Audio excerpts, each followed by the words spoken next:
Hello and welcome back to the Wasteland, everybody. Welcome back to Fallout New Vegas, where today we're going to be taking a look at an iconic, well, any sort of gun. This is the minigun. So the minigun is a very interesting weapon that's appeared, I think, in every single Fallout game as well. I think that there's a minigun in the very first one. Maybe not, maybe there's just the Gatling laser, I can't remember now. But the minigun has been an iconic Fallout weapon and just kind of an iconic weapon in gaming in general. So the minigun is a big, powerful, or sort of powerful machine gun that you can find throughout the Wasteland. And the minigun is fairly rare. You don't find a whole lot of miniguns. Super mutants like to carry this around as their primary weapon because super mutants are quite big and they can use it fairly well. Sometimes you find raiders and stuff that like using this as well, mercenaries. And you can actually buy miniguns from like the gun runners pretty easily in places like the Brotherhood as well if you want to get a minigun. For the requirements, the minigun requires 100 guns and 10 strength, so it requires maxed out skills in both if you want to have full proficiency in it. If you're going with a dedicated heavy weapons build, you're probably going to be having high strength anyway, maybe not 10, but pretty high. And having 100 guns does mean that you have to max out the skill, so this doesn't matter too much with the minigun because this just affects your sway and your spread of the minigun. And you don't need to be super accurate with the minigun because of how many rounds it's throwing out. It's more accuracy through volume than anything. So it might not be that big of a deal to not have 100 guns and 10 strength. This one deals 12 damage per hit, which is fairly low, but it's kind of to balance it because it has such a high rate of fire and it has 240 damage per second. So the rate of fire definitely carries it with this one. Again, accuracy through volume and damage through volume as well. This one does 12 crit damage, same as regular damage, which is fine. This thing has an extremely low crit modifier like most fully automatic weapons. This is a 0.02 times crit modifier.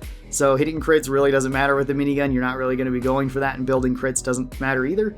The minigun only requires 30 action points to use though, which isn't super high for a weapon that fires as many bullets as it does. It's not bad. This has one spread to it, which is not bad for a full auto weapon either. The spread does get better the longer you're shooting it, so that also helps with it. This holds 240 rounds in it, weighs 25 weight. It's a very heavy weapon. Something like heavyweight can actually help here a lot by cutting it in half. And this has a lot of item health at 1200 item health, but it can break that item health really fast because of how fast you're shooting this.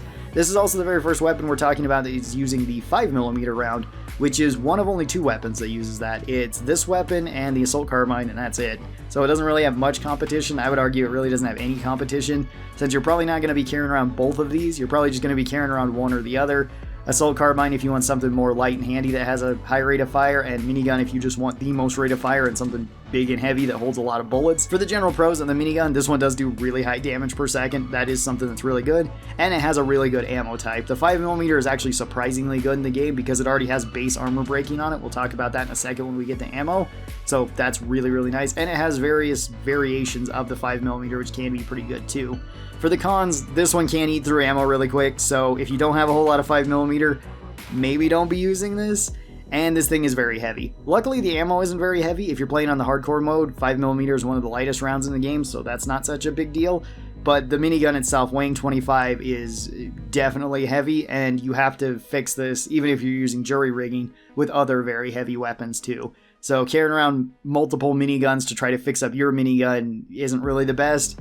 Weapon repair kits would be better, or again, if you have jury rigging and you can fix it up with some of the other heavy weapons, but even then, you don't always find heavy weapons because not everybody carries them. Again, this is usually like some raiders, some mercenaries, and super mutants. For the different rounds that we have for the minigun or the 5mm, we actually have 5 different ones that you can load into the gun. We've got the 5mm standard rounds, which have the regular 1x damage, but regular 5mm rounds also have 10 armor breaking on them by default, which is really, really good. That's really nice. It also helps these guns out a lot because they have low base damage. So against certain armored enemies, they can just eat through a whole bunch of these bullets because the bullets aren't hitting them too hard. You have the armor piercing rounds, which nerf your damage slightly by 5%. It's not a huge deal. And they give you minus 25 damage threshold, which punches through basically everything in the game. There is no creature that has more than, I think it's 18 at the most for armor or damage threshold out of anything, and that being the rad scorpions. And then you'd only have to worry about heavily armored human enemies like the Brotherhood basically being able to tank through some other rounds from this. So armor-piercing rounds punch through basically everything in the game. You have the 5mm surplus rounds. You can buy these in bulk from vendors. Some vendors tend to sell a lot of them. These ones do a little bit more damage at 15% more damage. They still have the armor breaking that they normally do, but they break your gun 3 times faster, and they also make it so your gun is 20% less accurate.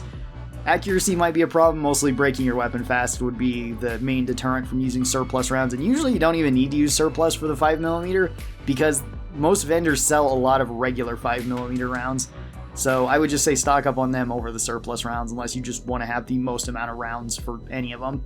Then you also have the hollow point rounds. Hollow point rounds give you 75% more damage, and unlike other hollow point rounds that give the enemy 3 times the amount of damage threshold, this one actually only gives you 2 times the amount of damage threshold, which still is a lot for 5mm. You don't want to be using this against armored enemies.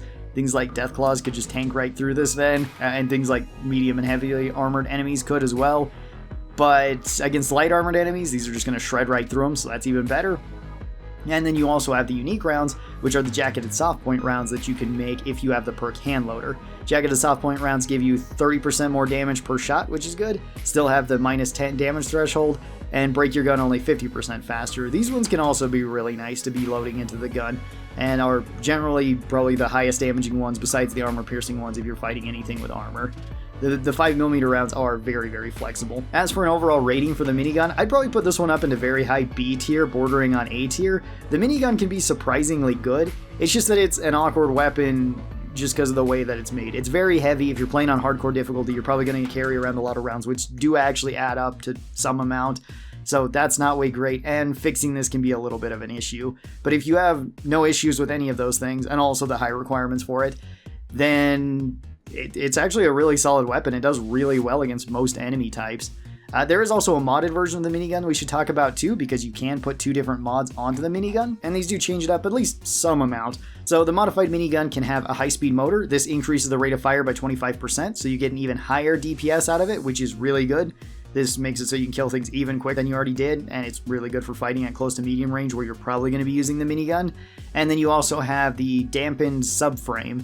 This makes it so you have a reduced spread from the minigun. And that does help, at least to some extent. It makes it so the minigun goes from 1 spread down to 0.65 spread, I believe. And that's okay. It's still not the most accurate, but it is one of the more accurate full auto weapons, which is good. And these do just kind of help the minigun out overall if you want to be using it at a little bit longer range, or if you want a little bit more DPS from it. Sometimes these mods can be a little bit expensive or difficult to find. The Gunrunners can sell them. I believe Crimson Caravan can sell them. The Brotherhood can sell them as well. So you can get all those and attach it to a minigun, which makes it feel quite a bit better. These aren't massive improvements, but the rate of fire definitely helps. So I would move the minigun when it's modded out actually up into the A tier. I think it's pretty good then. There is also a unique version of the minigun that we need to talk about as well. This is the CZ57 Avenger, and this one you can find at the very northmost part of New Vegas, basically. It's up at Devil's Throat. You have to go all the way up there, and this is found at the bottom of a pit that is full of centaurs and full of radiation. There's a guy inside of a big truck in there. You go into the back of it, and he's got this, and he's also got reinforced combat armor on him too, so you can take both of those, which is pretty cool, because the reinforced combat armor can sell for quite a lot, or it can be a pretty decent armor that you might want to wear. The CZ57 Avenger is a little bit different than a regular minigun. It looks a little bit different, and it functions a bit different too. This one also requires 100 guns and 10 strength to wield, so it is a very hefty gun. Again, you're going to probably want to have high requirements for using this. This does 13 damage a shot, 1 more damage than a regular minigun. This does 390 damage per second, so even a higher rate of fire than a regular minigun. I think it's actually even higher than the modified rate of fire than the minigun too, which is nice. This one does 13 crit damage, very low. This one has an even lower crit modifier at 0.01 times crit, so you're not going to be hitting crits a whole lot with this. Well, you might because of how fast it fires, but they're not going to be super consistent. This only costs 25 action points to use in VATS, making it actually a decent heavy weapon to be using in VATS, weirdly enough. This has much less spread than a regular minigun at 0.55, so it's more accurate than even the modified minigun. And this one does only hold 120 rounds in it rather than the 240 that a regular minigun does, so you will need to be reloading it more often, and that's something I don't really like about the Avenger. I wish it held the same amount of rounds as the regular minigun. This one is more lightweight, only weighing 18 rather than 25. Heavyweight can still affect it, and if you take that, it'll cut it down to 9 weight, which is way more manageable. And this one does have even higher item health than a regular minigun at 1600 health, so it doesn't break super fast. Again, you might still run into the same issues with the minigun though. It can be kind of a pain to fix these up, it could be potentially expensive, and you're going to need to get a whole bunch of rounds in it anyway. This one I wouldn't really necessarily say is any better than a regular minigun though, so I don't think I'd put it any higher than like the modified minigun. I'd still think I'd keep it into A tier. It's a very solid heavy weapon, and if you want to use it, by all means go for it. Your only real downside is going to be like finding ammo and I guess the magazine size for the CZ75. We should also talk about some perks that can help with this, and I've alluded to one at least a couple of times throughout this, and that is heavyweight. Heavyweight does help quite a bit. It cuts the weight of these weapons down in half. So instead of 25 weight with the regular minigun, it would go to 12.5 weight, and the CZ would go from 18 to 9 weight. That does make them both more manageable. Pack rat could also be very useful because even though the 5mm rounds don't weigh very much, cutting them in half means that you could carry twice as many rounds as you otherwise would. So that's pretty nice. And you could also potentially go with the perk weapons handling with this too if you don't have enough strength. You may end up having enough strength though, because technically you only need to get to 7 strength in New Vegas to actually have up to 10, since you can get the reinforced spine from Old World Blues and you can get the strength implant from the doctor, so that would take you up to 10 naturally. But if you don't have that, or if you have even lower strength, weapons handling could give you another +2 to it. So would I recommend the minigun? Sure, if you have the ammo and you're going to the heavy weapons build, why not? If you're not going with that and you're going with more of a lightweight build, probably not. It's just going to weigh you down a lot. I don't think you want to be carrying it around with you. I don't think it would fit with most builds, but it can be a very fun gun to use. Tell me your thoughts on the minigun down in the comments below. I'd love to hear them, and its unique variant of the CZ57 Avenger.